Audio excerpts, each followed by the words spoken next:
So, I mean, that's just kind of funny. It just kind of struck me. Every camera has its fault. Hey, welcome back to the channel. So today we're out shooting or scouting for locations for a photo shoot that I have coming up either Sunday, or I might postpone it because I want some color in the trees, but everything is still green. But I'm gonna walk around this botanical gardens a little bit and kind of see if there's any good spots to take some photos. But that's what I'm doing, and I'm shooting in the LUMIX S1ll Mark II, and I'm shooting in RAW today because I want to mess with that. File sizes are incredible, so I don't know how long I'm gonna be able to do it, but we're just gonna rock with it and see what we think. Now these trees right here, unfortunately, they're about a week to 2 weeks out. I think they're turning some amazing colors. You can see just not quite turned yet. Starting to turn, but they're not. So might have to push this one off. These cottonwoods over here,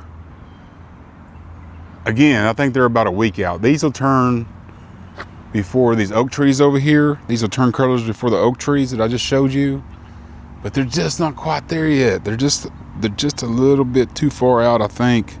Maybe another week. Obviously this little shoot right here gets a lot of action as far as photos goes, because it's just a good line, a path, whatever you call it, sight line to your subject. We're gonna walk around and see if we got any more color anywhere else that may lead to some epic shots. They're still pretty green. See, they're just starting to turn. Do you think a week or 2 weeks? Leave it down in the comments. But this is a pretty good spot on this sidewalk. If this tree was just a little bit more vibrant, but it's just not quite there yet. This pecan tree up here, just not quite there yet. I mean, it's wanting to turn. It's wanting to turn. Look at there. Look at that. It's wanting to turn. You could do some good photos right here along this path with this bright yellow tree up here. That would be a good spot right there. Everything's just so green, and green just kind of, it really just kind of overtakes the photos if you let it and don't manipulate the colors a lot. I really just want some fall foliage. I mean, if you're going to take photos in the fall, you might as well, get the fall foliage colors that you want. Okay, just to let you know, we switched from RAW over to just a regular open gate. And the reason for that is because you can't do electronic image stabilization in RAW format.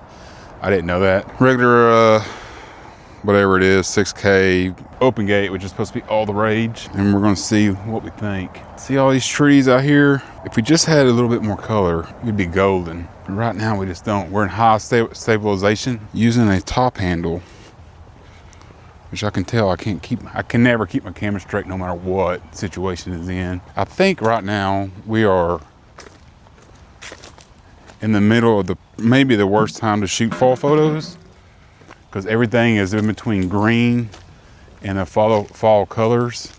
So you just kind of get this drab, nasty brown green that kind of looks terrible, and the beautiful fall colors. You're kind of stuck in between those two time frames.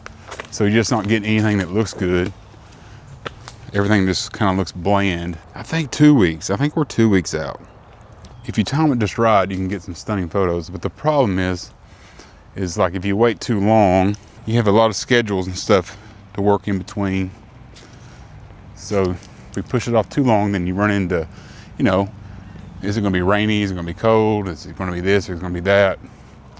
You just never know. The more you push off, things get tricky with everybody's schedule and everything. Of course, all this looks good, like this little path right here. There's a bazillion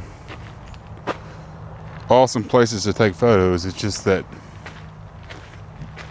if you want the fall colors, you really have to time it just right. And you only have maybe a week or so to get that done, maybe 2 weeks of good prime fall colors.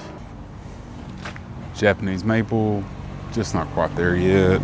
And these trees over here, I don't know what they're called exactly, these trees, but they turn the most gorgeous, like bright red and orange, and just crazy colors. I made a video about these trees a long time ago on a Fuji X-H2S. You can go back and look at go back that far and look at some of my footage.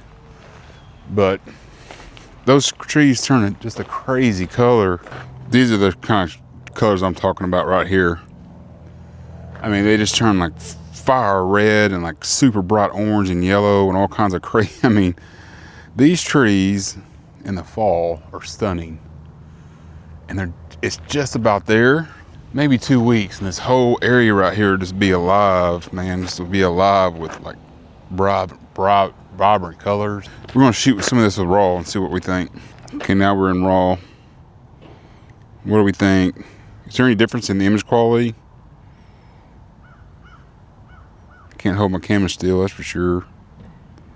Any difference in the image quality at all? Just to kind of show you what I'm after though. Let's just take this. Let's just do this scenario a little bit. Like you have your sun and you're backlit right here with your subject, and the sun is lighting up the trees, and the tree is just like glowing bright red, orange, yellow, blah blah blah, because it's turned.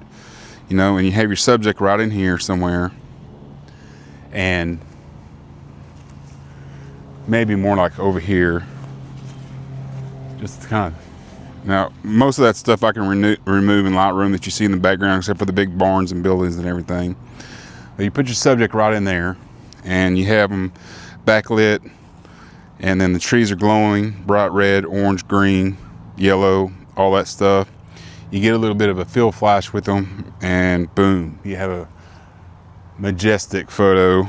But until these trees turn color, yeah, you're just not getting that. Kind of right here would be the same scenario as I was talking before. You put your subject kind of right there by this evergreen tree, and have these, you know, really colorful trees in the background being backlit by the sun. And then you come in with the fill flash and just knock it out of the park right there. But it's a lot of foliage back here. It all looks good when it's turning, but like I say, right now it's just right in that awkward time where it looks terrible. Right before it looks awesome. This is sad. Like, really, you want to come back here and drink and not pick your cans up? I get it's a nice place, and it's, you know, you're not gonna get busted back here drinking a cold beer, but at least take your cans with you, you know? I guess for a preferred client, I want to request that we wait at least a week or two. I think that's the way to do it. If somebody's wanting these pictures done immediately, I could do it, make it work. It would look fine, you know, but for a preferred client, one that's used me in the past and will be kind to me on social media and post their photos in my name and share whatever we got going on, I think I'm just gonna request that we wait a week or two. I just want them to be really good. Right now they would just be okay with the fall colors. You don't get your name out there by shooting okay photos, you know. They need to be awesome. It's a really good spot right here because it's shooting up this little hill. So I can stand down here, have the client up there, and have these trees in the background. We can set it right up there. All these trees will be in the background, and I'll be down here. And what I'll do is I'll shoot with a 70 to 200. That background's gonna look really compressed, and that'll look awesome. So I'm getting some good ideas and some good angles, like right here. What are you guys' thoughts on? Are you guys natural light, or do you like using flash? Like for the longest time, I just was natural light, but the more I use all camera flash, the more I realize, the more it's become a crutch for me. Mainly because you can just put your subject wherever you want, any kind of lighting, you know, as long as it's not direct sun right on the face, and you know, get what you need. I don't want to shoot any kind of photos without it, so I think I will have that 200 watt Westcott flash and a small light stand and a light small octobox, and I'll take that with me. You get out in an area like this and you see a perfect scenario that you want to take a photo in, and you need the light just looking good. Yeah, you can do it in post. You can do a lot in post these days, but man, I like using that flash, so I'm definitely gonna be taking a off-camera flash with me just in case I need it. And to be honest with you, I contemplated on sending this camera back right here, but I am going to keep it until this photo shoot, because I want to film some. I want to give the camera. I'm literally going to give my camera to somebody and have them shoot behind the scenes of this photo shoot. And I want to shoot it in with this camera at the open gate, and just kind of see if we can do like a little video on it. Now, a good way to do that is to put a action camera on the top of your actual camera, or just use a 360 camera, which would be 1,000 times easier. But I think that I want to try to give this camera to a novice operator, put the frame markers on there, and just say, hey, film whatever you want to film. Just make sure that you're filming whatever you're filming is between these two red lines, and you should be good to go. Film an open gate at 60 frames per second, and see what we think. But I'm interested to see how that'll turn out. So I think I want to keep this camera at least until the end, and then make a decision right then and there if I want to send it back or not. Also, this is a good spot right here because they can be up on that little hill right there, this little incline. The problem is I'm just a little bit taller than most everybody in the whole world, 6'3", which kind of sucks when I'm shooting females and infants, you know. So I try to have them up on like a little incline so I don't have to kill myself. But when I'm up on when they're up on a little incline like that, I can, you know, and you'd have the sun sitting behind these trees and everything, so you'd have good backlight and through the trees and stuff. And I can shoot up at them and get those trees, if they're in fall color, good and compressed, and make them look like they're standing actually closer to the tree than they actually are, and you get a good photo that way.